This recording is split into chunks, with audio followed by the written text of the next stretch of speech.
I'm Dr. Richard Finn, a medical oncologist at the Geffen School of Medicine at UCLA.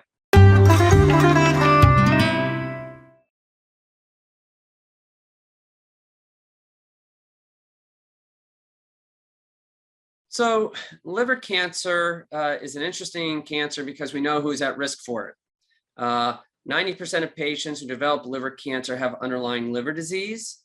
And given that our treatment options are greatest when we find the disease early, including curative approaches, really most specialty societies recommend screening for liver cancer. When I say specialty societies, I mean things like the American Association of Liver Disease and other global liver organizations. And so there's been a lot of studies done on the best way to screen patients.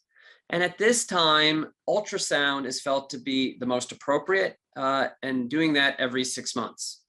Now, there's some caveats there. Ultrasound is very operator dependent, and also body habitus can affect ultrasound quality. For someone who is overweight, then probably ultrasound won't be the best way to image them.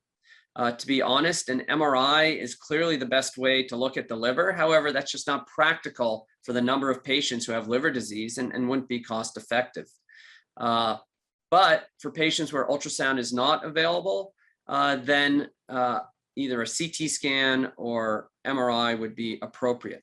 Typically doing these at 6 months intervals is what's recommended. There's been a lot of debate about the use of the tumor marker or the protein that can be measured in the blood, alpha-fetoprotein or AFP. The challenge with AFP is that only about 2/3 of liver cancers make AFP.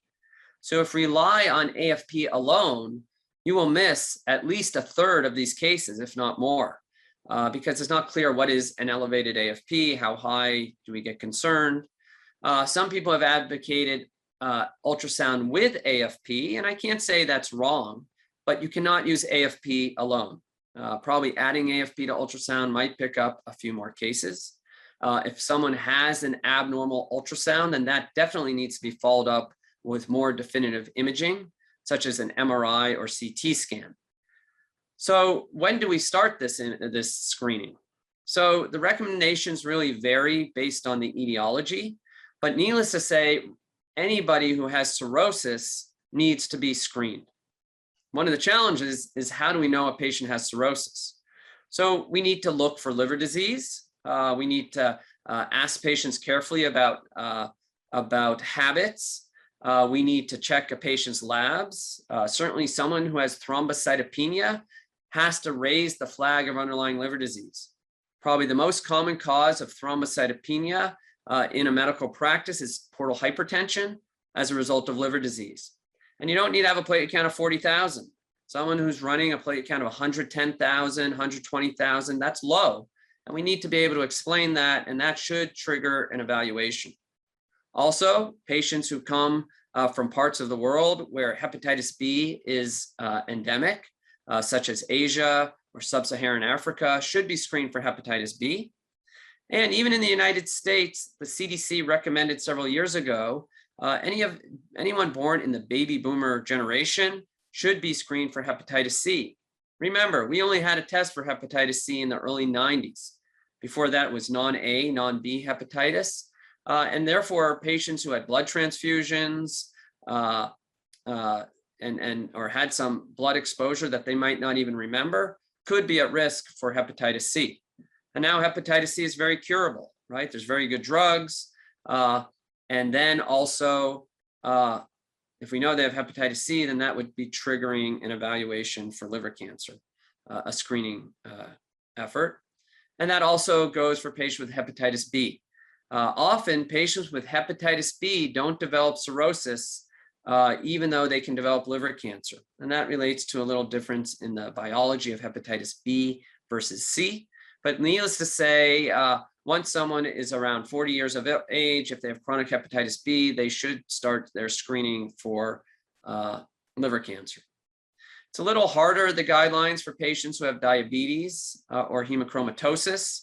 However, I do not think it's unreasonable to intermittently look for cirrhosis in these patients, and if they have cirrhosis, then initiate a screening program. And again, that would typically be with ultrasound or ultrasound and AFP, but always an imaging component.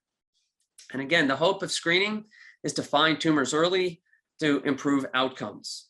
One of the challenges for us in the liver cancer space, and those of us who advocate for patients, is still the US Preventive Task Force, the USPTF, which makes a lot of the recommendations for screening, such as mammogram, colonoscopy, etc., do not have a guideline for liver cancer screening.